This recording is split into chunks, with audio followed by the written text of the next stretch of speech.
I can't help it that I look good, smell good, woo, can dance all night long. You've been talking to the apes and the giraffes and chimpanzees again, haven't you? Yes, I'm excited! Buddy, and welcome to another episode of Fast Freddie Rocks Youngstown, coming to you live and direct from the state-of-the-art Youngstown studios in beautiful downtown Youngstown, Ohio. And we actually have an extravaganza today. This is bigger than a show. This is a little bit above what we normally do. This is really an extravaganza. We actually have real guests today, and more than one. First off, we're going to start off with Jackie and John from the Vindys. Good to see you guys down here, man. I'm so happy to be here. Finally, I just, first of all, I want to thank you guys for coming out in the cold to come down here too. Yeah. You know, I really do appreciate it. Just for you. I know, and I really appreciate it. I've been trying to get you guys on for I don't know how long, because I think I was actually the host of one of the very first Vindys gigs, if I'm not mistaken. Remind us, please. It was at Magic Tree. No, it was at V Square on a St. Patrick's Day or something. Okay. Yeah. And I think it was one of your very, very first ones. That makes sense. And I said, man, you guys are really good. And, you know. Oh, thank you. And you've just been, gradually just climbing up as you've gone on. So tell us a little bit about your summer. I mean, you guys had a great summer. I know, I was with you guys at Lita Ford. We had a blast at that one. Yeah. And also Kent Stage this year. So why don't you run down what the whole 2025 was like for the Vindys, because it was pretty exciting. Well, I feel like 24 and 25 kind of went into each other. We went on tour with Pat Benatar and Neil Giraldo 2024 fall time, and then we got another call, I think early January. Hey, do you want to come out again? So we went out with her this year, April, May, early June. And we came home, we did our regular rounds. I would say Kent Stage is one of those places. We also did Canton Palace Theater this year. So we were doing a lot of the hometown stuff. The biggest thing this year, though, is that we just finished up our album that we have been trying to get out the door for the last 2 to 3 years here. So I'm just thrilled to be at the end of we're into the holidays and being done with that. So you're done with that. And then 2026, you guys build on these last 2 years and you got that coming out. So that's got to be pretty exciting for you guys. It's funny, because right now is booking season for us. So starting early January too, it's the whole year is what are we doing for fall of 2026? What does 27 look like? How does 26 look when we put an album out there? So it's a lot of planning, ahead of time. So there's not a lot of ton of last minute things that we have to do, but it's always just looking forward to what the next year is going to bring for the Vindys. So. Yeah, so tell us a little bit about that tour with Pat Benatar. Now, that had to be exciting. Probably at the beginning, you were a little nervous. Or first of all, let's start right from the beginning. How did this whole thing come about? So we opened up for Pat and Neil at MGM Northfield Casino in Cleveland. And, just getting that gig alone, that was just major. It's not every day that a legacy act or any act will call the promoters and say, hey, we need a local regional. If you have somebody that's good, we'd love to, put them on up front. So they took a chance on us. They heard that we were doing good stuff from the Belkins, Michael Stanley Band guys, the Resonators. And so they took a chance on us. And that night, she gifted me a bottle of champagne. And she's like, we need her information. So we exchanged her people contacting my people being me. Right. And so it was pretty wild. I didn't hear from them for a while. I think they were doing at the same time they were doing a Romeo and Juliet off Broadway, and they were wanting me to audition. I didn't make the cut, but I got something better the next year. I was I guess that's over. Me and the dreams had of my shot. Yeah, I had my shot. We were that close. Yeah. And then a year later, her people called me, and I was like, oh my God, we're going to go on the road for a 30-date some tour nationally for the first time ever. A band from Youngstown, Ohio is going to go out with Pat Benatar. Right. And just to think about the idea of that now, just I can conjure that It feeling. doesn't make sense. Yeah, it doesn't make sense. Yeah, you know wild. what's really cool about that too, and I think with the Vindys in general, is everybody is really pulling for you guys in Youngstown. You know, you. people are behind you so much. They really hope for nothing but the best for you guys. Sure. Like when you guys went on the road with Pat We feel Benatar, that Yeah. made that made a lot of difference to people. You know, it really was like, yeah, all right, you know. And I do think you have a lot of people behind you. So now, what did you have to do to prepare to go on a tour? I mean, we just made sure the set was ready, and I don't know, we were ready. I mean, to a point, we were ready. It is you know? funny the way that, I thought that we had to do all this prep work and be like so solid in our set and rehearse and all this stuff.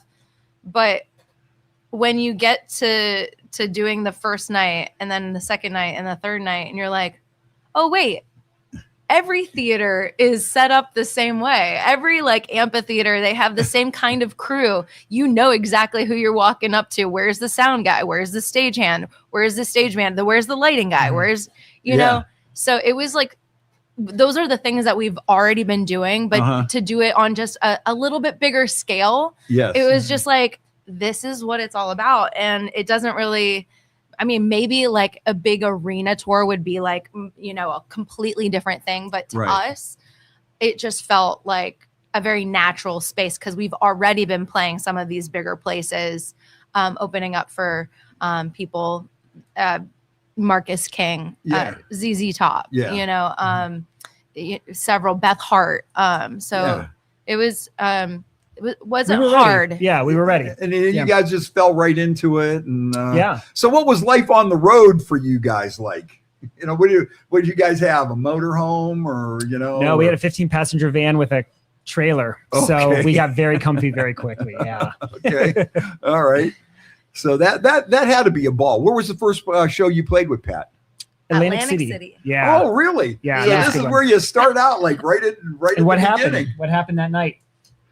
Oh, yeah.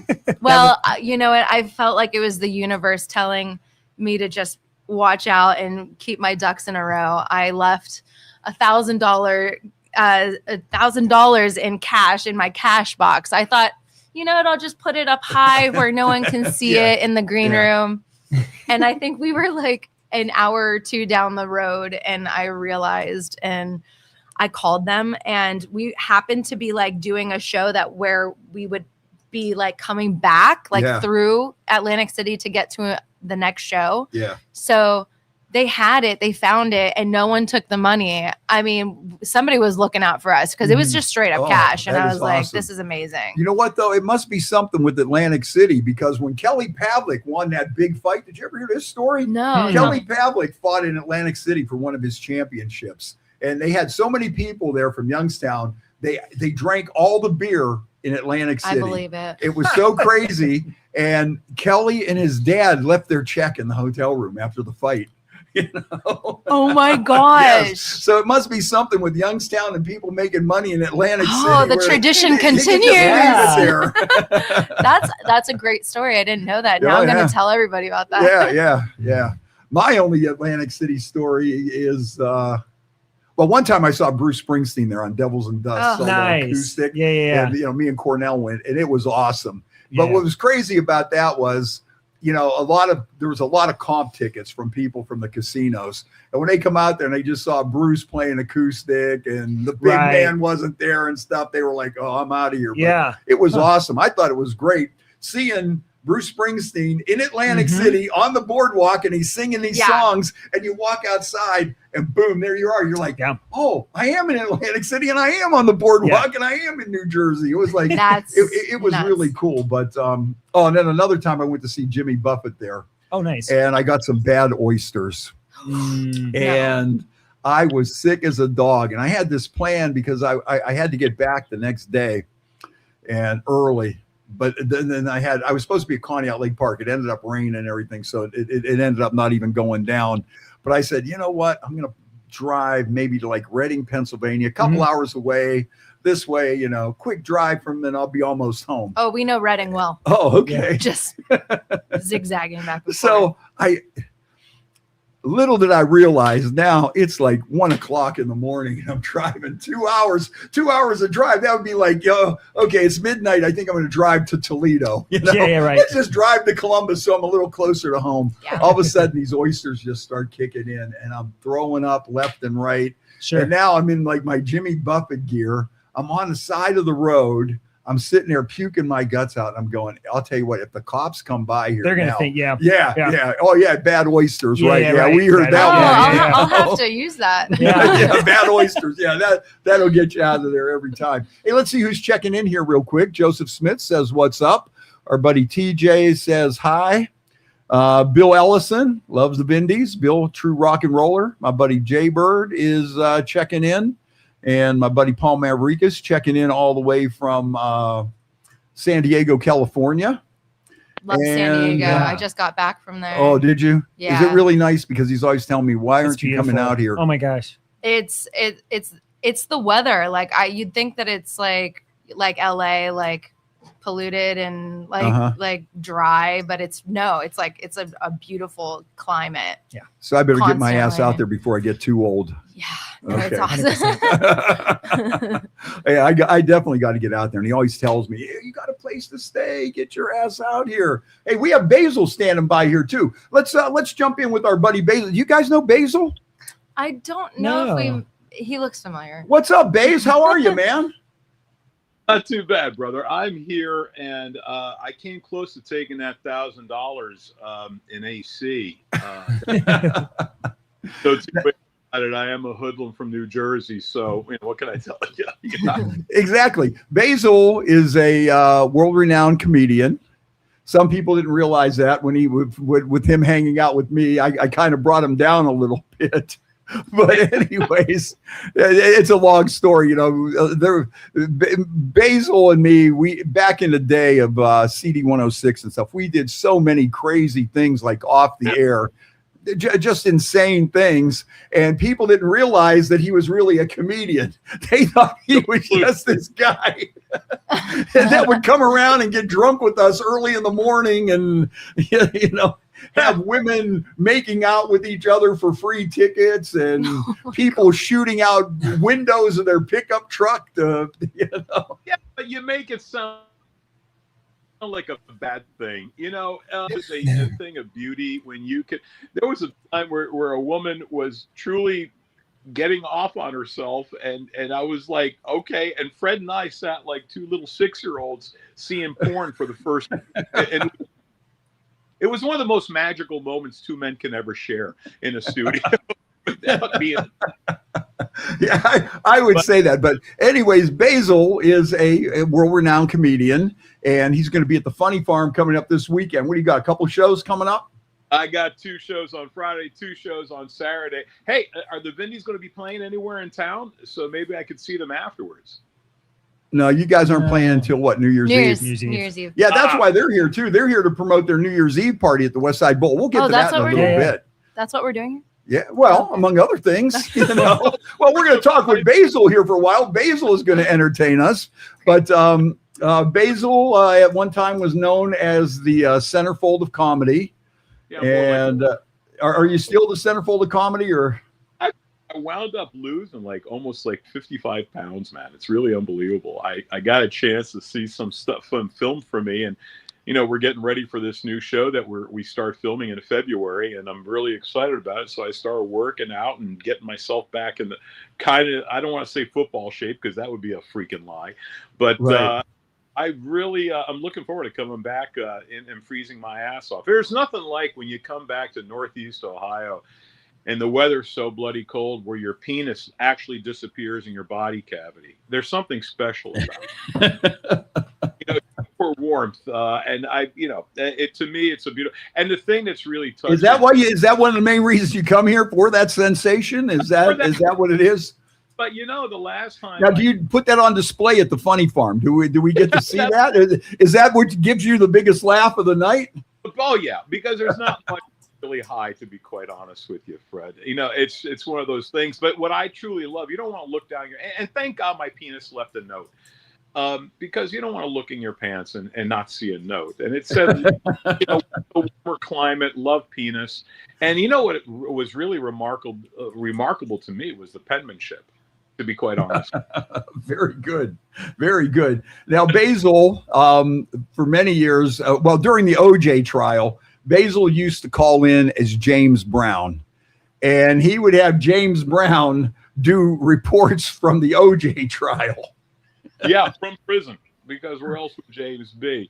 And it, actually, man, I really love doing that. But to be honest with you, man, I'm glad the way how you prepared the audience for me as you were throwing up oysters. Ladies and gentlemen, let's now go to Basile. And, you know, it's like, to me, that was the funniest part. Did you really get sick off of oysters? Because that's at a Jimmy Buffett show, no less. Yeah. Fried you know? oysters. You know, a lot of people would think that, you know, that was an excuse or whatever. But you know what the problem was? They were so crowded there and all the places were so slammed. I think they were just shucking these oysters and stuff. They weren't putting them on ice. And it was terrible. Greatest things in the world. I don't know. Does the band, do you guys eat oysters at all? I mean, you know, do you like? Are you guys oyster fans? Jackie Big is, fan. Yeah. Pacific. Oh, okay. I like the. I mean, it's a gamble, I guess, you know. But I there's a joke out there that like people who love oysters, like, do they really love them because they're putting the horseradish, the hot sauce, like everything to like cover up the lemon to cover up the taste of the oyster, but they love it. You know, so I think that enhances it though. The horseradish to me makes the whole thing. And you know, it's you also well, it's an aphrodisiac, and it does work for me. There used to be a really great oyster bar. Sexually. Oh, okay. You broke up there, and all we got out of that was sexually. That's the only thing we ended up hearing at the end of that. So, they say that oysters are an aphrodisiac. Yeah, and it truly, for me, it works. It's you know, I don't need Viagra. Just give me a dozen oysters, and we're good. Right. It's Rick Deek's favorite pre-show snack. Really? Is oysters. No kidding. Really? Like, not kidding. It's better than Red Bull. It's better than coffee. No Like, kidding. yeah. And I love them. I don't know. Everywhere I It's go. like it's an energizer. Wow. Okay. Yeah. Wow. You know, I've been on to something all this time. I didn't even realize it. It hasn't shown any. No, difference. not. Well, for you know me. what though? When you're at my level and you're just, you know, so pumped up and so virile and everything, it's, you know, did you even tell? You know, where does it even kick in? At what level? You know what I'm saying? You know what I'm saying, Base. Kicks in, Freddie. Listen, man, oyster, any type of seafood makes me kind of randy. Like I said, man, it's delicious. And like the band, you know, like the Vindys, when they tour all over, I'm sure they're going to taste all the great foods that are available to them in that region. You know, maybe 100%. Like that's actually the only thing that we live for on tours, because we can't like buy anything and keep it in the van like for months. So like the only thing that you can take with you is the memory of the one time that we spent $400 on oysters and seafood at the very expensive sushi restaurant in the casino. Like that was the best, like that was probably the best thing that we've ever done on tour. Oh, okay. So when you guys were out on the road, then you took in a lot of that stuff then too? I mean, we tried to take advantage as much as some of these casinos, they'll give you these like food cards, and you can just like go wild at any restaurant. They're unlimited for 24 hours. So you're like, oh my God, we need to get our cards in. Yeah. Oh, that's pretty good. You wind up when you get vouchers, and they'll give you, like, if you're playing there for the weekend, they'll give you a voucher that's worth like $40-50, and they'll give you 3 of them per day, right? And so what I can't eat 3 meals a day, so I'll wind up going ahead and blowing it on, you know, a huge steak dinner after my show. I can't eat before a show. Or I'll go to a seafood sushi, all you can eat sushi type thing where it's going to cost you about $100 just to go there and do your thing. And I love sushi. So sashimi, sushi, any type of stuff like that, I'm all about it. And Youngstown boasts some of the best, freshest sushi. And that's a bunch of bullshit. Right? Where? Yeah, bullshit, of course. Oh, okay. I was wondering there. Yeah. No, you know what? It's amazing though. I like all kinds of seafood. But sushi, it just never. I never got into it. Love sushi. Love sashimi. I love all kinds of food. But back to the oysters. Yes. I make a oyster stuffing for like a side of oyster stuffing for Thanksgiving. Oh man! Somebody made it one year, and I was like hooked on oysters. So I get like, you get the canned ones. Like they're not like as great as fresh ones, but you just put a little bit of the oyster stuffing or oyster in it, and that seafood taste is like, it's like similar to like do it like a buttery lobster roll. Like that's how good it is. Yeah, I'm all about the food. Exactly. So like I could talk to you about the food, and you're so right. That's exactly what we did on tour. Like anytime like they had vouchers, we were getting like the biggest steak, and it was always after our show because we couldn't fill up on food before a 30-minute set to an hour. So so we were wasting all our money on food. Yeah, I don't know how long you were with us, but the Vindys are the hottest band in Youngstown. And since 2024, they had a chance to tour twice, opening for Pat Benatar. And they have a new album coming out, and they are fantastic. And, we're just all pumped up about them. More than you. We're more pumped up about the Vindys right now than you. What are you pumped up about? Freddie, you got to make a decision here. Yeah, and you know what? You're like that old toy at Christmas, Really? Now it's done with, okay, we've had our fun. It's like, oh geez, here we go with Basile. He's not wearing your merch right now. He's wearing Vindys t-shirt right now. Yeah, there you go. Got my Vindys gear on and everything, man. We're all in on the Vindys in Youngstown, that's for sure. So, of course, the Vindicator, the Vindys, and they call it the Vindy. Now, how did you guys decide to make that your name? I don't know. We just did. We wanted something that tied into Youngstown. I think one of the ideas was the Youngstown tune-ups. Yeah, we were going to do Youngstown tune-ups. Yeah. I have a Youngstown tune-up shirt too. Oh, nice. It's not from a band, but I have one. Yeah, that was in the running as well. Yeah. So the Vindys, the Vindicator. It is just so perfect. It is just perfect. And for people, and it's copyrighted now, so we can use it. That's very cool. Yeah. Especially for people from, outside our area. It's just like, that's something different. What's a Vindy? Do people ask you that? What's a Vindy? Or which one of you is Vindy? They think you're Vindy? Yeah. Hey, that singer Vindy, she's pretty good. Yeah, Neil Giraldo for the whole first of the leg of the tour, he was calling me Vindy girl. Or Jackie Vindy. Jackie Vindy. Yeah, Jackie Vindy. Is John Vindy, Jackie Vindy. Yeah, you guys that like the Ramones. Yeah. They're all Vindys. Yeah. Basile Vindy. Yeah. Yeah, not so much. I went with Basile Plain Dealer. Basile Plain Dealer. The Basile PD. I know. So for me, listen, man, because I used to think every time I played the Vindicator, it was the only real newspaper that was in town at that, and I don't know if there was any competing, but if you remember back in the day, Cleveland Plain Dealer and the Cleveland Press, and that was the competing newspaper. And I'll never forget the law firm that I worked for. I actually I had to go fly down to Florida, because I worked in the law business, and then I had to run down to Florida and get this stack of papers because they were going under reorganizational bankruptcy, and I had the best time of my life. I never got more drunk in my life than then. It was a great time flying down there, staying for a couple of days, and flying back to Cleveland, and I really enjoyed the hell out of it.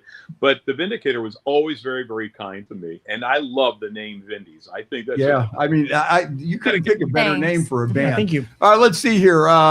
James Cerny checking in. He says, "Hey fellas," Christian Gant says, "The Vindys are my best. Merry Christmas." And William Ellison, our buddy Bill, he wants to try the Rocky Mountain oysters now. Oh God! I'll pass on that. That's a different kind of shucking. I'm going to tell you. Yeah.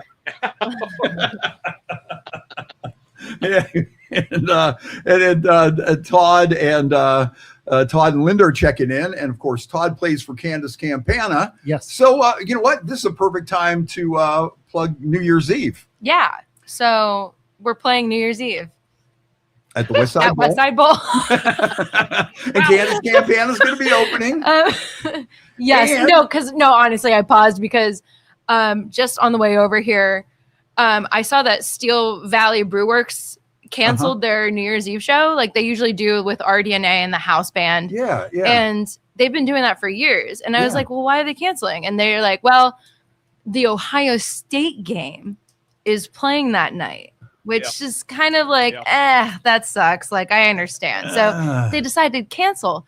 But on the way over here, I called my horn section, Brian Maley. Yeah. And he's going to let Kyle, my trumpet and saxophone player, Garrett, I had this good idea that during our show, we can run updates. The guys can be on their iPad and watch the game and then do let everyone know what's going on. We could vamp over something and the guys can like commentate Plus, I think if you want to watch the game too, they'll have it on. They'll have it on at the bar. That's fine. You know, you got the Vindys and Ohio State. I mean, we're not canceling. But no. But I would like, it would be so funny for them to be like in sportscaster attire, or like at a desk, or referees might be another good one. I don't know. I like to theme it up sometimes. So and plus, you guys are doing something a little different this year, right? You know, you're going to start early and wrap up early. Yeah, because that's how I want it to be. I don't want to be like out at like I want to enjoy, like I don't want to be tearing down cables and like packing up our van in the cold at midnight, like, or even after that. We've done that before. We've played until 2 a.m. It's not like, I mean, we're like older now, and I'm just like, I'm not about that life. You know what? That's the same thing with me DJing anymore. It's like, sometimes I'll think I'm not doing enough. I got to get out. I got to get another gig. Yeah. And then when I walk out in the parking lot like this, and I'm sitting there thinking, thank you. Time for me to carry this out. And then, for me anyways, I got to unload it when I get back too. So even, if you play until 12 and then you get back and then, you load it up. Yeah. And then you load it back up and unload it and back at the radio station. And it's like, it's not so basically what I want to happen is every year I do literally nothing on New Year's. I like hang out and I make fun of Anderson Cooper and Andy Cohen for being drunk on TV. That's like my idea of a good time. Yeah. But like this year I wanted to like get my friends together and like make them come and hang out with us for the night. So this is my way of like just getting us together and having like a cool evening. Mm-hmm. You don't have to like worry about like the time, and you don't have to like dress up. There's no buffet. There's there's literally pizza and beer and Vindys and Ohio State. So like we're covering it all. I think so.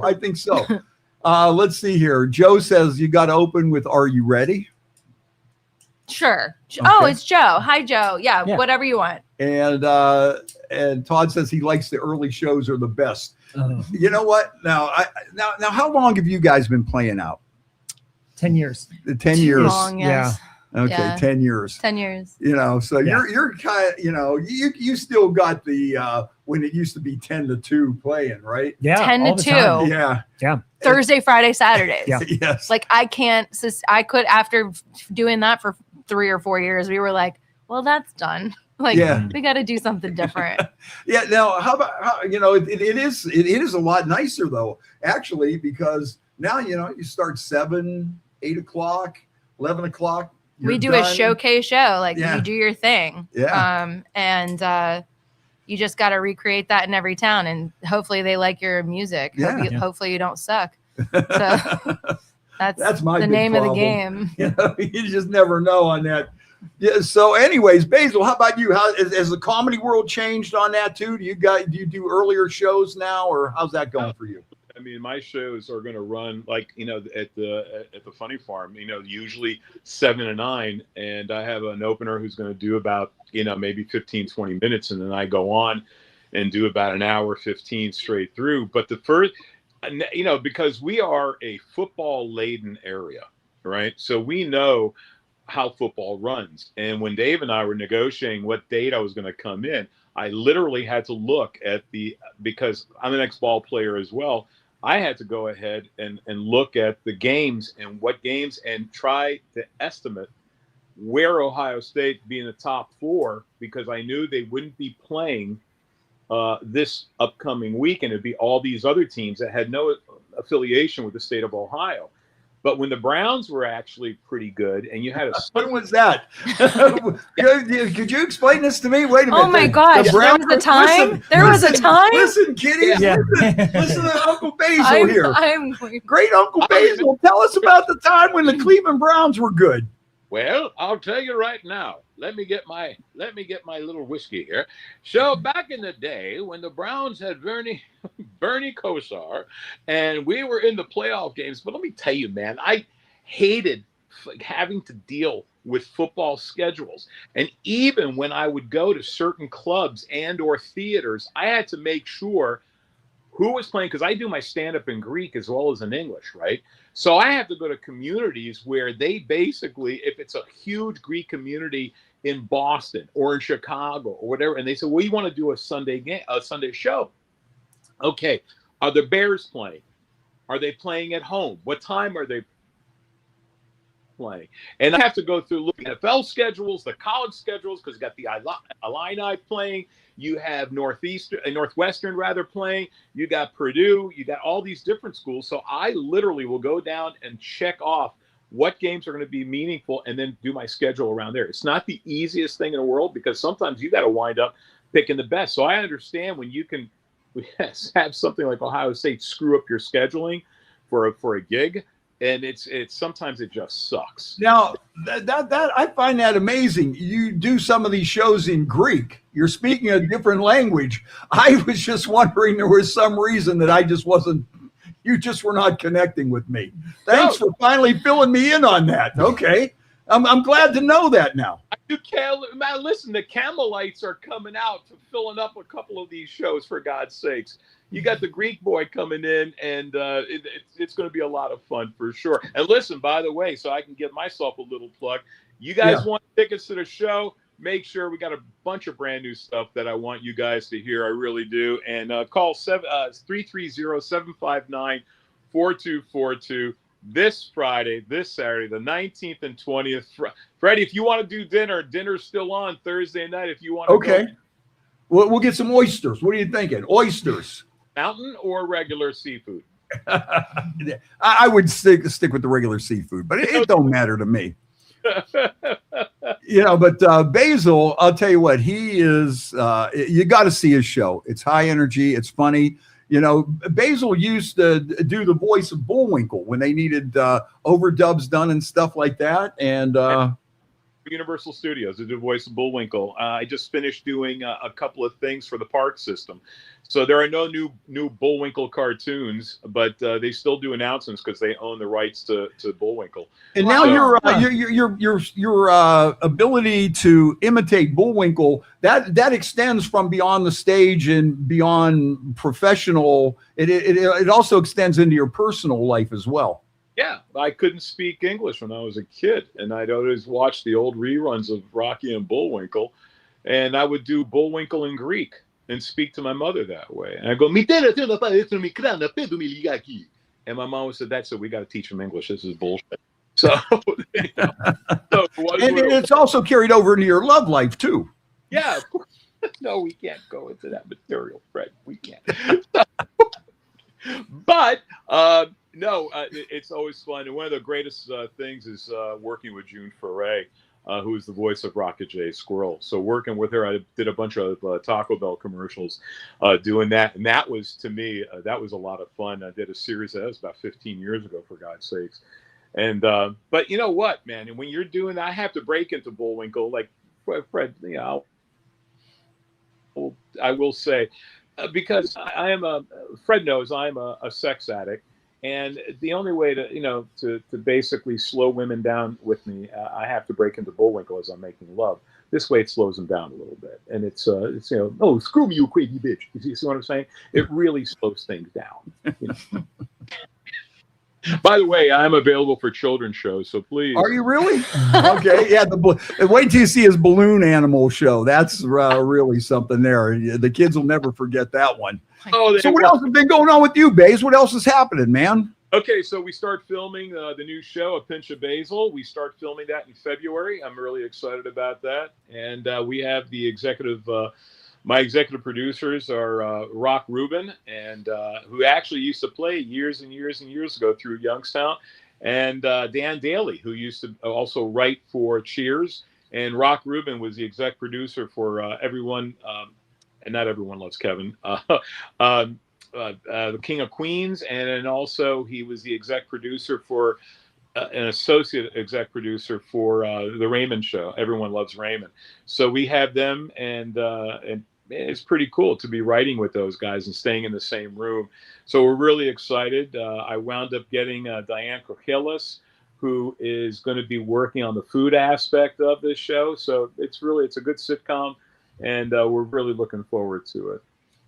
That's awesome. You got to give these guys a little bit of James Brown, man. These guys have never seen you. You got to give them something here. You got to give them a little free shot here. Yeah, I got the Vindys in here. You're not even going to give them a little James Brown. I'm a You're not big James Brown fan, so. Oh, all right. Well, Jackie's not a James Brown fan. So no, I am. Oh, she is. Okay. Now, James Brown, soul brother #1, used to travel with Basile all over the country. And it was, pretty wild back in the day. As a matter of fact, to this day, Basile still ends his show by doing a split that he learned from James Brown. He jumps up, does a split, and he has a guy come out and put a cape around him and drag him off the stage. As he's yelling, one more joke. I got one more in me. It's incredible. I've always wanted to do that. You should. On stage. I've always wanted to do that. You're laying on the floor, but you get up. We always talk about it, but we never. One more note to sing. Listen, I know. Do that, to be quite honest with you, I'd still be on that damn floor. I'm having enough issues with my penis size. I certainly don't want to make it any smaller than what you don't want to crush it smash it in any further than it already is, right? I think one of the best times, though, when I ever did it, I got a chance because I had a syndication around the country during the OJ trials, because who else was going to have a non-biased opinion about OJ, how the white man was. Right. Trying to get the brother James down. Brown, who was calling down. Oh, my God. So I would call in, and I'll remember one of the stations, in New York, with Scott Shannon, PLJ. I think it was WPLJ. With Scott Shannon, and wound up doing it, and they wound up having Dick Clark on the air with them live. And so Scott Shannon calls me the night before. He goes, "Hey, listen, man, can you give us a call and be James Brown, and then do your thing, and then talk to I said, "You want me to do that?" He goes, "Yeah." So here I was, and Dick Clark is in the studio, and I go, "Good morning, Dick. What's going on? This is James Brown." And all of a sudden, Dick Clark made him stop. And he goes, stop. Can we go to a break? I want to talk to James. I have not talked to him in like 2 years since he's been. and I'm like, oh, shit, what do I do? And all of a sudden, they go to a break. Scott Shannon and his sidekick, and I forgot his name, is sitting there going, yeah, go ahead and talk to him. He goes, "James, how are you, brother? How are things in prison?" "Oh, it's not good. It's not good." And all of a sudden he goes, "James, and I said, "Mr. Clark, I can't do this to you. I'm so sorry. They make me do this." And these guys were dying laughing. He goes, "That is the best damn James Brown I have heard since James." And then it was really, really cool, because he wound up calling me right after. He goes, "I really want to do some work with you." And it never transpired. And the Vindys know what it's like when someone comes up, big shot. No, the Vindys are a little different. The Vindys know what it's like. When Pat Benatar says she's going to call, she calls. They don't know about that kind of stuff. These are winners here. These are winners. These are people that when somebody calls and says we're going to do something, they mean it. They're not dicking around here. It's the Vindys, buddy. people like dicking around with Basile because I should have won an Academy Award by now. I've had so many promises made to me, for God's sake. But how, I got to ask you a question. How was it like working with Pat Benatar? Because she's an icon. So it was interesting because I thought that she was going to be a diva. Like, I thought, I just got to stay out of her way. I just got to be cool, like get in, get off stage as quickly as possible, get out of her way. I think it was the first night in Atlantic City, she stepped off the stage as after Heartbreaker, the last song, and everyone said, do not be in her way.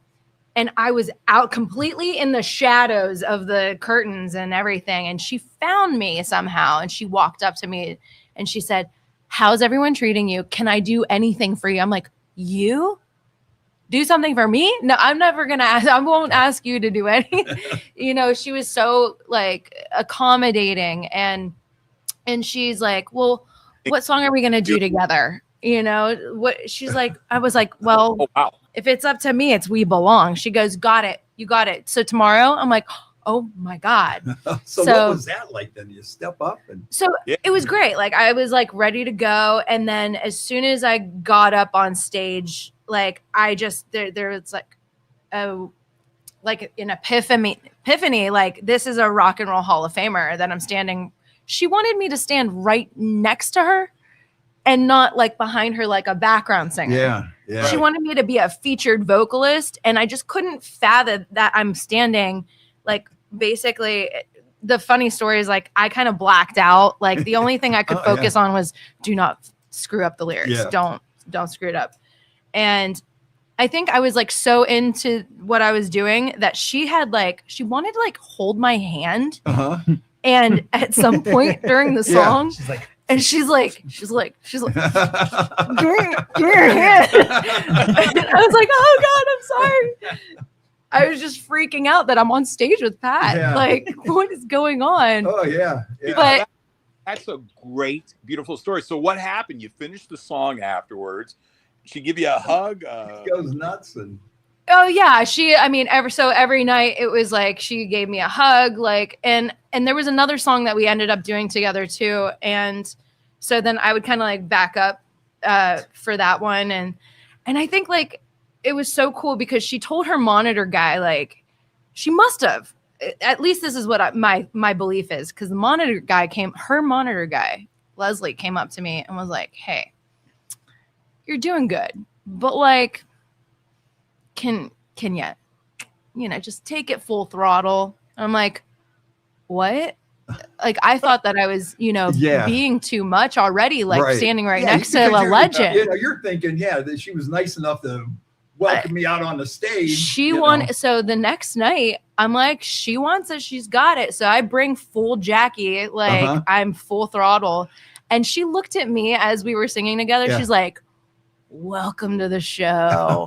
Finally. I was like, this is the craziest thing ever, that this rock legend wants me. Oh, that's big time little stuff, me, man. From Youngstown, Ohio, to like get up there and like match her energy and like do it. And I was like, that's so cool of her. And she put our name on the marquee next to her name. You know what? And like, who does that? And that's what I thought, as soon as you guys, the news broke and everything, and I saw all that, I really had a lot of respect for Pat Benatar, because, you're wondering, are some of these people going to be egotistical? First of all, they're going to get a younger woman out there to join them on stage and stuff like that. Is that going to take, I think there are some people. I remember when Meatloaf played at Stamp Auditorium, and here's why I think that, because Meatloaf and Greg Raleigh, or not Greg Raleigh, Kevin Raleigh, who, he sings for Michael Stanley Band, He Can't Love You and stuff. And he had some backup singers. Yeah. And both bands did. And Meatloaf almost got into a fist fight with Kevin because he goes, I'm the band that has the backup singers. I got the girls in the skirt. You can't come up there. That's my part of my show and stuff. And I was thinking, some of these people got these kind of egos and stuff. And I wouldn't be surprised if there was somebody out there going, we'll get, whoever or something. I'm not going to go up there and, So I thought that said a lot about Pat Benatar. It really does. And I feel like the more that I look at her in promo materials since, because she's had a lot of promo after that Rock Hall induction. And everything screams to me that she has always been the badass that we all thought she was, and the kindest person. So like to be like, she's got this like LA hippie vibe, but like also I watch out for my own she's from Jersey. Yeah. So she like, I watch out for my own too. So like, she's got this like yin and yang about her. That's just it's so great to see. Yeah. And of course there's a couple of Youngstown connections there. Myron Grombacher was her original drummer for many years. And Mick, her bass player, has been with Mick Mahan. Mick Mahan. So they, and then with Neil being from Parma and stuff. So, and I know him and Gary Markowski used to jam around every once in a while and stuff. And so there's that whole Youngstown connection. The roots go deep here in Youngstown, and I learn something new every single day. I mean, I'm talking to people, and I just did a little spot with the Eric Carmen 50th anniversary on stage, and like I get to know these people and the history of the music in Northeast Ohio, and it's unbelievable. Oh man, I remember one time seeing the Raspberries when they were at the top of their thing, and they used to have this thing at Idora Park, hot day and spring thing. And I'll tell you what, I remember seeing the Raspberries there, and they were so good. It was just like, I was probably about 13, 14 years old at the time, and I was just sitting there watching them guys, and I was like, holy shit, it's good. You know what? And I found out the other day that white guitar that Joan Jett plays, she bought that off of Eric Carmen. The guitar she plays all her hits on, she bought that guitar off of Eric Carmen. That's cool. But yeah, Eric Carmen, man. I mean, the Northeast Ohio is just such a hotbed for rock, and for you guys to be a part of it, that's got to be pretty cool for you too. Oh, it's very special. Yeah. Absolutely. How about you, Baze? You're a Cleveland guy. What about some of the rock and rollers you ran into from? Listen, I'm listening to this, and you see, only bands and singers can get away with that. I have yet to have anyone, I've never had like Dice Clay come up and goes, Basile, why don't you come up here and tell a dick joke with me? You know what I'm saying? What? Can I jump in here real quick? Let me jump in here real quick. You were talking about Pat Benatar and her inviting you on the stage and everything, and sharing their stage with you and bringing you up there. I was working with this national comedian at one point in time, and we were doing this show that was a complete flop.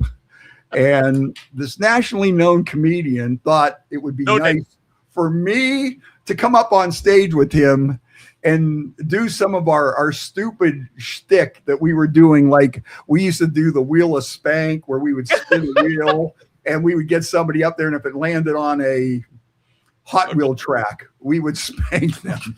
Okay. This national comedian. And we did all this other stupid, just crazy stuff. So nobody showed up for this show. Basically, nobody showed up for this show, and this national comedian invites me up on stage, and he says, it's going to be me and you. Do you not want to say the name? And I'm not going to say the name quite yet. But so we get up there, and we do this for about 10 minutes. The three people that were there got so pissed off, they called the owner at home, because obviously the guy didn't come out, because I think he had a bad feeling that he didn't even want to see this disaster. They drugged me off the stage and told the comedian, do your funny stuff. Now, I'm not going to mention any names, but, I have shared a stage that way with a generous. I can't think of I think comedy is the hardest form of entertainment that you could John and I have been to the Comedy Store, the Comedy Cellar too. Yeah. I mean, that's what, like, we live for that. Like, Yeah. we go and we want to see all the funny people and all the people that we know and love from specials and this and that. And, you know, New York City is just the best for that, you know, and it's just wild to see somebody eat shit in front of so many people, and like for them to take it or like spin it or like make it work for them is like magic to me. It's the really best form of improv. Yeah, absolutely. And you know, as musicians too, like you got to, you know, it's structured, and we like to improv as well because it makes it fun for us. But like, I can't imagine like being on stage in front of people, hecklers, and that. What do you think of that, Baze? In case you didn't realize, the national touring comedian, they embarrass me more than and it's really hard to embarrass me. But when they just drug me out. Sorry, I should have picked up on that. Oh, See, I didn't know if you guys caught on I that. did not, because I'm very slow. I will say this. It's one of the low points in my career. I have never been thrown out of a bowling alley. With 10 people. In front of a massive audience of 10 people. Literally tens of people that were It was one of the most remarkable, and the club was in a transition thing, and the new club wasn't ready, and they said, "Hey, we got you a gig at a bowling alley." I said, "I do not want to work at a bowling alley," and but the bowling alley was on the verge of going out of business, Crest Lanes, and it had like 80 lanes, but you had to go through this like dungeon and through this maze and through this dark thing. It was like going through a haunted house, and then there was this little stage. And these two idiots were in there, and the next thing you know, by the end, one was asked to leave. And they're like, "We just want you on stage. We didn't want him on stage." And they're saying this to me. Wow. People, and they're saying this to my face. Wow. I'm like, and I was like, I told them, I said, "No, let's not do that." He said, no, they're going to love it. When we do that on the radio and the wheel of spank and we spin it, we'll bend somebody over our knee and we'll hit them with a hairbrush. Oh, this is going to go great. Remember when we had a comedian open up for us for one show? Oh, no. It was really bad. The poor guy. He's very funny, and I thought it's gonna go over really well. Nothing landed. Yeah. Not one thing. So how does that work with you, Baze? You know, the rock show and then a comedian. I mean, does that jive too well, or is that something that you? Sometimes if you have an audience that, on a serious note, when you have an audience that you know you're going to groove with, because I've opened up before early in my career for Kool and the Gang, and that was I did that for 5 shows, and that was great. And my material, you know, primarily Kool and the Gang, with, you know, all black, and it was primarily, I would say 90% of the audience was black, but they kind of dug me. You know, it was kind of great. But I started my career off with Steve Harvey, and we were both from North. And we wound up going ahead, and Steve and I did our first Showtime thing together. And Steve says, "Hey, man, I like you to go ahead and you know, open, you know, for if some of the acts are coming through. If I can't make it, I recommended you." So it was always actually pretty cool to do that. So I love working a large room. So for me, we filmed something about 2 years ago, this upcoming March, and we're still trying to fix it because we had some technical issues with it, and we filled out the Warren Theater, the Robbins Theater. Yeah. Oh yeah, everybody's waiting, man. You got to get that rolling. Yeah. So we filmed the one segment. I came in and we filmed that one second in Palestine, East Palestine, or it's East Palestine, right? So when we wound up doing that, came back, threw that in there, but we had some technical issues with the filming, but the place was jam-packed. Oh yeah, that was a great night. That was a great night. So let's see, a couple people checking in. Candace Campana, who will be opening for the Vindys on New Year's Eve at the Westside Bowl. Candace has been rocking too. I'll tell you, we have some ladies in this town that rock, man. I'll tell you what, this is going to be, you know, It's going to be a ladies show, but they're going to rock the joint, man. I mean, there's no two ways about it. Even this summer, when the Vindys teamed up with Lita Ford, that was an awesome show. That was such a great time. Yeah. It was. That was such a great time. And let's see. Bill says, I remember a group that told me a place they had played in New York had a sign that said, if you could make it in Youngstown, you can make it anywhere. I think I've heard that before. So That's true. Yeah, that's true. So why do you think people dig you here in Youngstown, Basile? Because I've been trying to figure this out for years, and I'm at a loss. There's a lot of Greeks. Well, there's a lot of Greeks, but the funny thing is, I think for us, it's like a band. When you have it, you go out there and blow it out. The people love you. And for some odd reason, man, it's like I always used to think that Cleveland was the hardest city to work in. And I started, I got weaned off of Cleveland. And then it started to go to Youngstown and Columbus. And I was going here and there.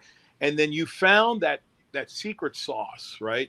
That thing that made you what the audience wanted. And so you give it. And I understand when people die, and sometimes they do, man, a pitiful death. But if the audience isn't buying the band's going to suck. They're going to be playing the wrong thing. It's their timing is off. It's something. Same thing with a comic, man. You go there, but for some odd reason, I've been blessed to have great audiences, and my audiences knew what I do. The thing is trying to continue writing for me, because I'm kind of a different act. I'm not your typical monologist. Not any type of prop guy. I have a crazy opening. I have a crazy closing that I use, and people eat that crap up. And as long as the biggest thing for me, like you, writing original stuff, coming up with new tunes, making sure that you guys are on top of your game. Same thing with us. With the comics, you'll sit there. You don't want people to leave. Yeah, we saw the same thing last time. So you got to change it up. You have your best of that you're going to kill with at the end, and you put like maybe a new song in between two classic songs that you guys are known for. Well, same thing. You do the same thing in comedy. But I'll tell you what, you talk about Basile's audience, and he's the Greek audience is really into him. And I remember one day we were doing this show, and I get up, I do a little thing, and these people are sitting in front of the stage, and they're not batting an eye. They're sitting there with their arms crossed, and there's about 10 of them. Yep. The next guy gets up. He was funny as hell. These people did not crack a smile. I'm sitting there going, why would where was it? Yeah, this was at Mojo's. Okay, this was at Mojo's. Remember Mojo's on Mahoning Avenue? And then this other guy, I thought he was hilarious. And I'm sitting there going, oh, poor Basile. He's going to have to put up with these people just sitting here. I'm like, why do these people even come out? Turns out it was like a table of 20 of these Greek followers. And the minute he went out, it was like Jesus walked out on stage, Yeah. They did not bat an eye. They didn't chuckle. They didn't do anything, and they just had that look on their face, and they're just sitting there, arms crossed. And I'm going. And the minute he walked out on stage, they just went berserk. Yeah, I mean, it's like one of the greatest things, and you guys know it. You feel it when the audience is with you. You feel it. Same thing with you, and you just put it on remote control and just cruise. Same thing with us. You have a groove that you go with, and you love it. You pick on a couple of local references. For me, your local stuff would be some of the stuff that you guys wrote. I tell you what, I'm going to ask you to do 2 of them because you do them all the time anyways. You got to talk about, because this is all over the internet anyways. And there's some people that don't know you. And this one pops up a little bit about YSU and the mascot and everything. That one is all over. So I'm not asking you to do anything you're going to give anything away on. Well, I mean, to me, I always say, I tour all over the world, right? So I see things and people are always like, what are the craziest mascots you've ever seen? I said, well, the state of Ohio, we have the most tough mascots in the world. I go, the Ohio State, and everyone screams out Buckeyes. It's a nut. We had the entire animal kingdom to go to. We went with a nut. Okay, fine. And so the other one was the Zips. Okay, Akron University, the Zips. We know what a zip is? It's a big zero. Zip, that's what it is. Ironically, a perfect place to put the nut. All right? Not a problem. And then my all-time favorite, Youngstown State University. And their mascot, a penguin. Well, there's a bird of prey. You know, everyone's screaming, go YSU, fight, fight, fight, fight. There's a penguin. Man, really? That scared the shit out of me right there. But to me, that makes me laugh. Now, I got other ones. My favorite one right now, Myrtle Beach. Have you guys ever played Myrtle Beach? No. You got to go to Myrtle Beach. Coastal Carolina University. Okay, they have a Chanticleer. Do you know what a Chanticleer is? I haven't a clue. It's a rooster. It's a fancy rooster, also known as a gay rooster. It's the only rooster that crows out any cock will do. So to me, I love any type of stuff like that where you can go in and actually tear an audience apart with a local reference or two. And everyone knows that I do the penguin stuff because. And I know you enjoyed our museums around the Youngstown area as well. You guys have yes, you love that joke, don't you? There's a museum of what is it? It's manufacturing. What is it called? The industry. Yeah, it's a museum of manufacturing industry, and in Youngstown. And I went, and they were on strike. Who knew? I use that one all the time. All right, Baze. Hey, listen, I'm going to wrap things up with the Vindys, and I want to thank you for taking some time out with us here. It was a pleasure meeting y'all. I can't wait. As a matter of fact, listen, you can catch me on basilelive.com. You guys have a website that I can check out your stuff? Yeah, thevindys.com. There you go. Vindys.com. Very easy. And I'll tell you what, I think you're really gonna dig their music. These guys are fantastic. They are they're just close. They're this close to really hitting it big. And we all love them, and we're really pulling for them. I'll talk to you all soon. Take care, Freddie. I'll give you a buzz tomorrow. We'll talk about Sounds good, Baze. And to the Vindys, hey, you guys rock. Keep it going. Yeah, make sure you follow them on Facebook and all that stuff because you're gonna like them. Yeah, I think you're really gonna like them a lot. Okay. Mwah. All right, Baze. Thank you. Keep warm. There he is, the centerfold of comedy right there. That's Basile. My sister Lenny is checking in. Hi, Lenny. And Todd is hoping I can make it out. I am hoping too, on New Year's Eve. I might have to go see my mom. It depends if I leave on New Year's Eve or New Year's Day. Let us know. She's having a little bit of health issues right now. And let's see here. Jaybird says he's always liked Oregon because you can't beat our Beavers. All right. Now back to the music. And if you ever get a chance to see Basile, that's so cool. The history. Yeah. With Rocky and Bullwinkle. That's awesome. Oh yeah. And Steve Harvey. They got started together. Him and Steve Harvey. What happened to Basile, I don't know, but Steve Harvey, he's doing well. So now you've been doing this now for about 10 years. When did you start? What were some of the bands you were in and whatever? So the way I got started, I was like trying out for musicals and not getting parts. So I kind of was just like, you know what? Screw it. I'm going to do my own thing. I'm going to, learn some songs, play in a cafe or something. My dad is still in the food industry. Your dad's a really nice guy too. I gotta say, I see him all the time. Yeah, I'll tell you what, he is definitely proud of you, man. I'll tell you, he's your biggest fan. No two ways about it. That goes without saying, but he really is. Well, he knew at the time I was like 14, 15 years old. He knew all of the bar owners, all the restaurants in town. He'd call up his friends and be like, hey, my daughter's got an hour set. She'll play for tips, like whatever. And so I remember it was like the earlier ones was like, I want to say the Phoenix, Fifth Seasons, Davidson's Restaurant was like the first ever like band that I had put together from people around town. And then so yeah, I feel like I've been kind of gigging ever since. And even like as I was growing up, I would meet pockets of people.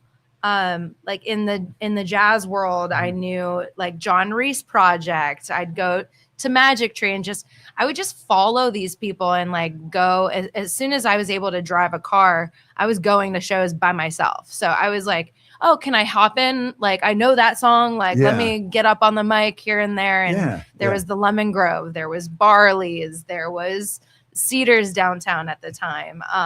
Well, those are a lot of cool places I forgot all about. Yeah. Right. So it was a cool time. And when I was trying to figure out where to go to school, Dana School of Music was like, all right, I'll give it a go. And the classical music thing wasn't for me. So I decided to go to a music production school down south in Florida.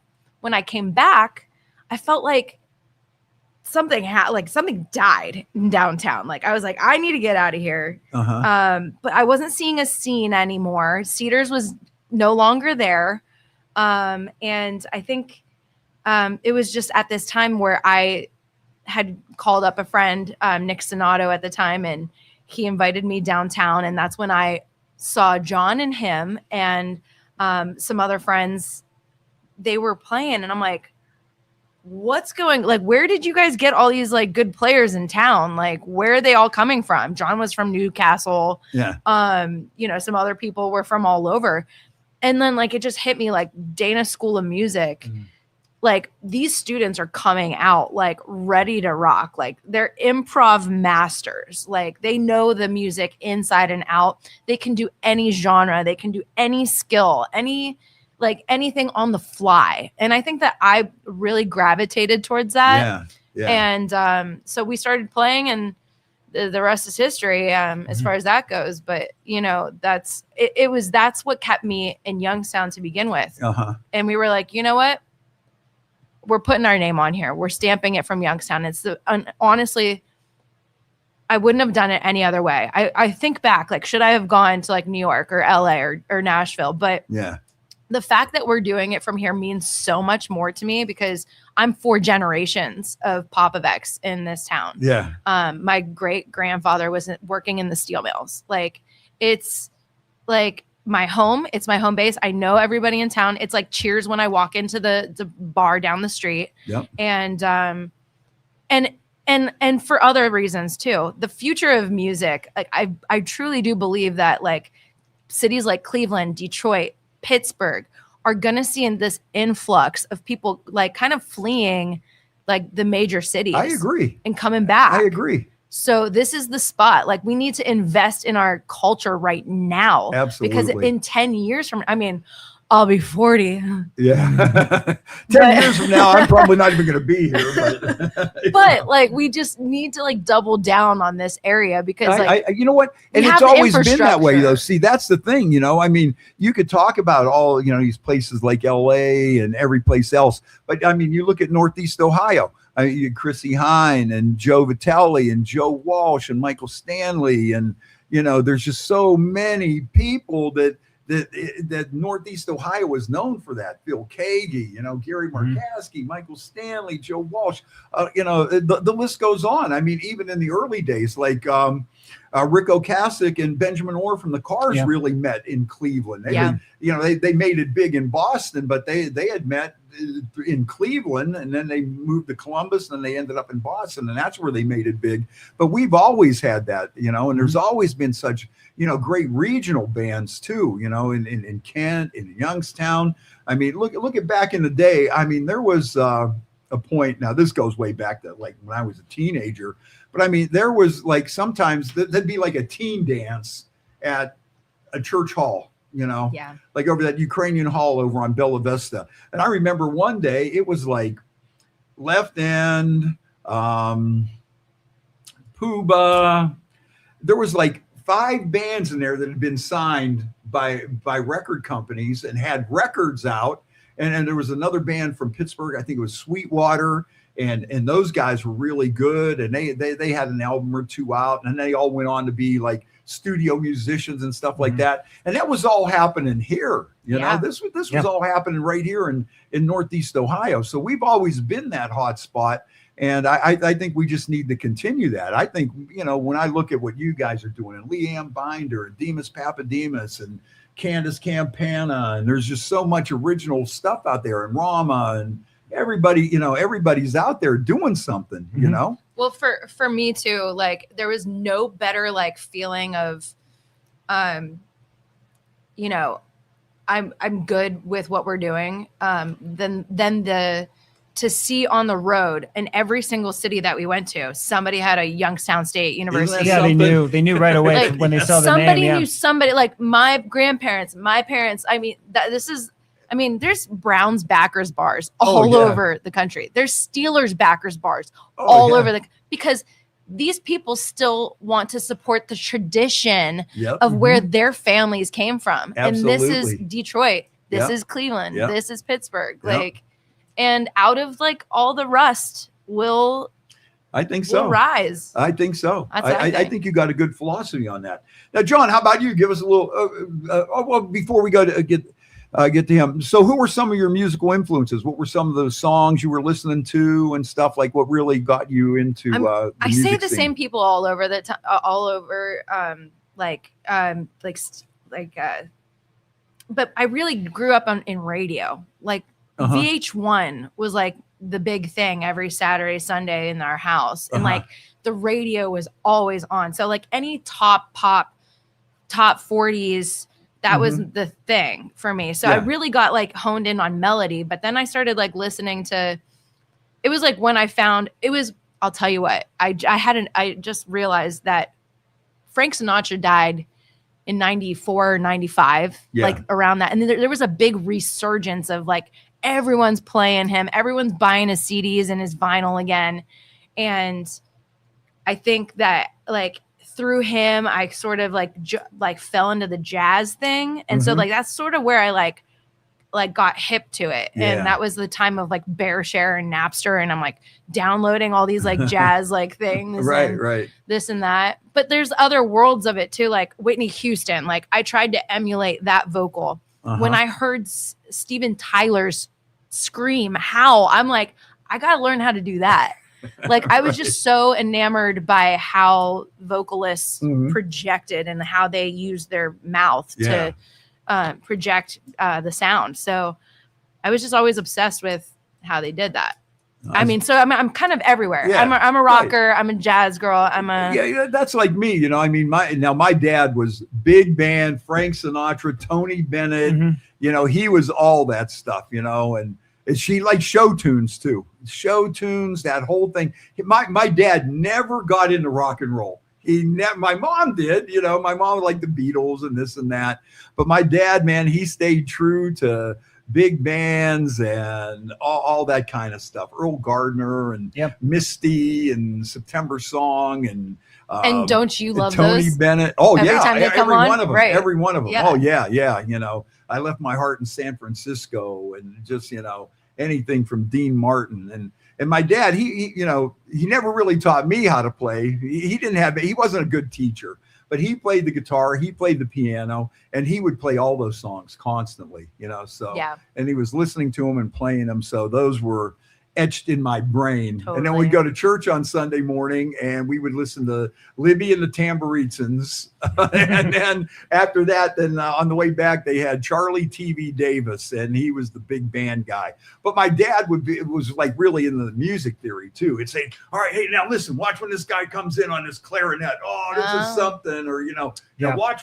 So you got an ear for that. Yeah. I can't play, I can't sing, but I still have that. You have an ear. Deep appreciation, which is why I got into it. But yeah, he would say, all right, now wait, watch what's coming up here, you know, and he'd go, here, how do you know, oh, I love that and stuff like that. So I learned a lot from him from that.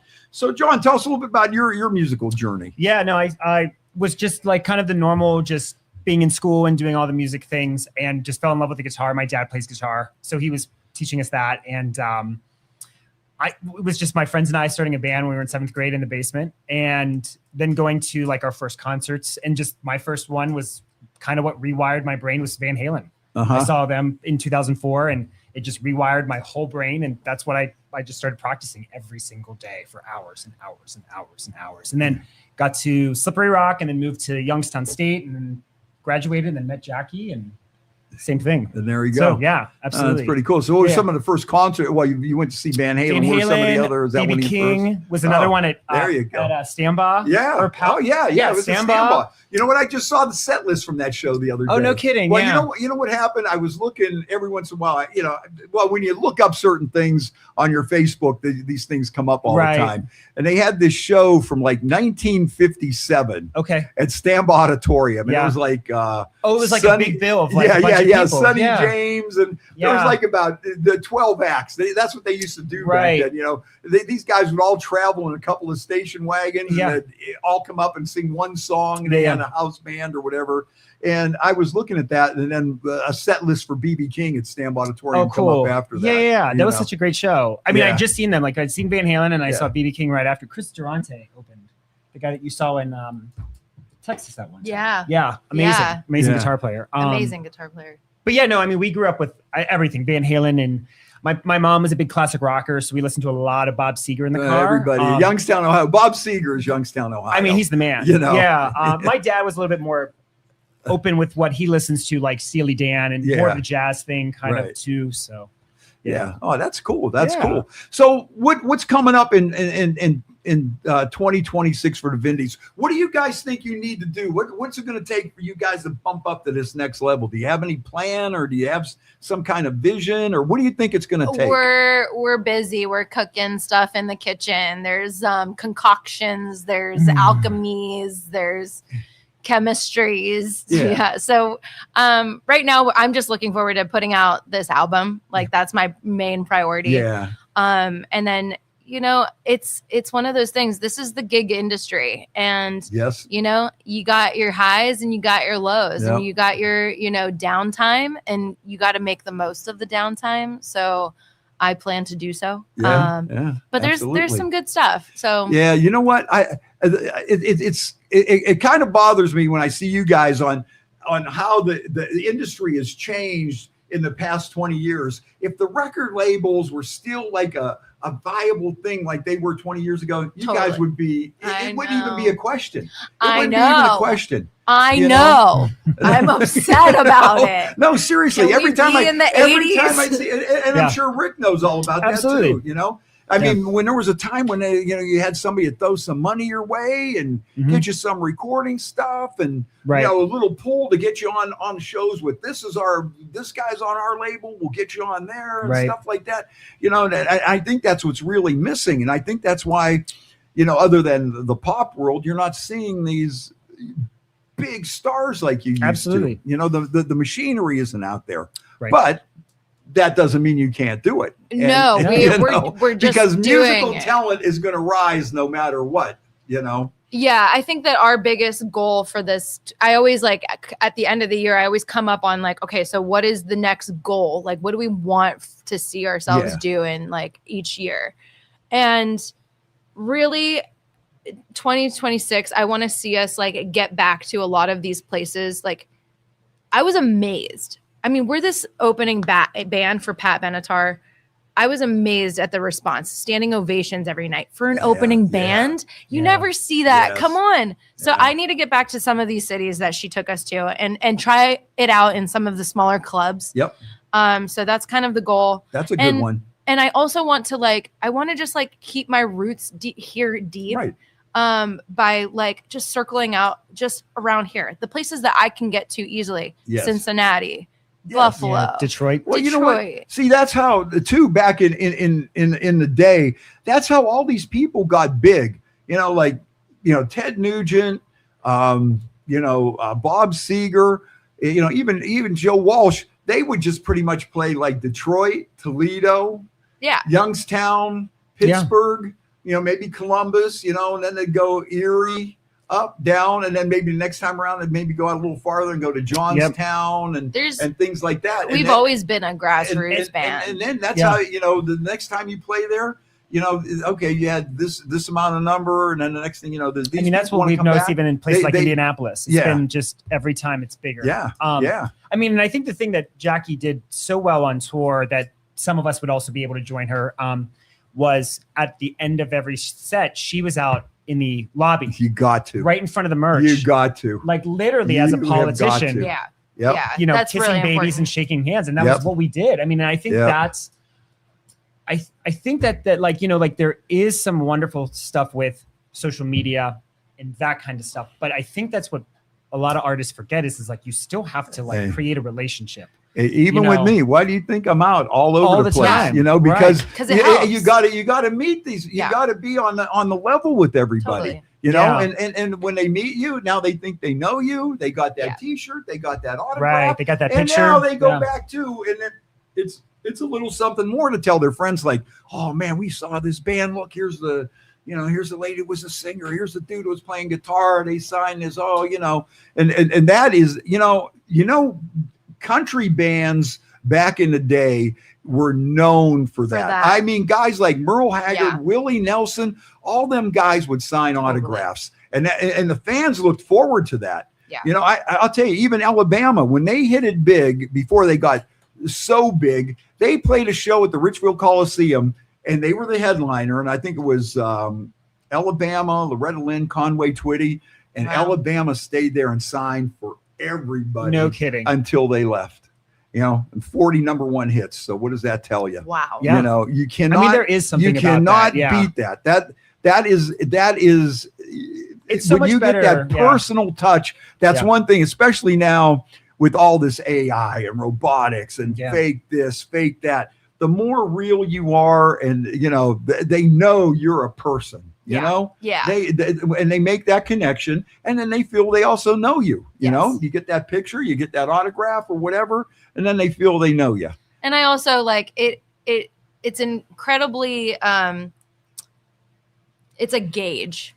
Like, you know, it wasn't that every single night we had a full standing ovation. Yeah. You had to work for it. You would, depending on the room, whatever the market was. So when you go out there, I mean, there was one night in South Carolina I will never forget. Like, I go out to the merch table, then people start recognizing me. Yeah. Oh, hey, can I take a picture? Can you sign? So sometimes I'd have like a few. Yeah. South Carolina, I Oh, don't know. Spartansburg. Spartansburg. Yeah. I came out and there was a roar. I'm coming down the stairs and people like I just like if it all falls apart tomorrow, hey, We're done, here I yeah. am. I'm like that. This is crazy. Like they're all like clapping for me. So it's like an incredible gauge too of like, okay, so all right, this market maybe not so much. This market for sure, you know. So like the places that we were more, you know, popular in, more reception. you know, to. Yeah. we want to definitely come back to. Yeah. So, Yeah. Oh, that's cool. Yeah. That's cool. Well, what do you think? You guys ready to wrap it up? Yeah. Well, listen, it's been great talking to you. Likewise. And listen, make sure you check out the Vindys. They're going to be playing New Year's Eve, Westside Bowl. Candace Campana will be on the bill as well. And they're going to wrap up at 11. So this way you guys could get out. Yeah, Candace starts at 8. We're at 9. Yep. And then this way you can do whatever you want to do. And I think Ohio they're gonna have a State will be DJ playing at the there, bar. You know, We're football good. game, whatever. Yeah. It's gonna be So it's all going to work out good. And you know what?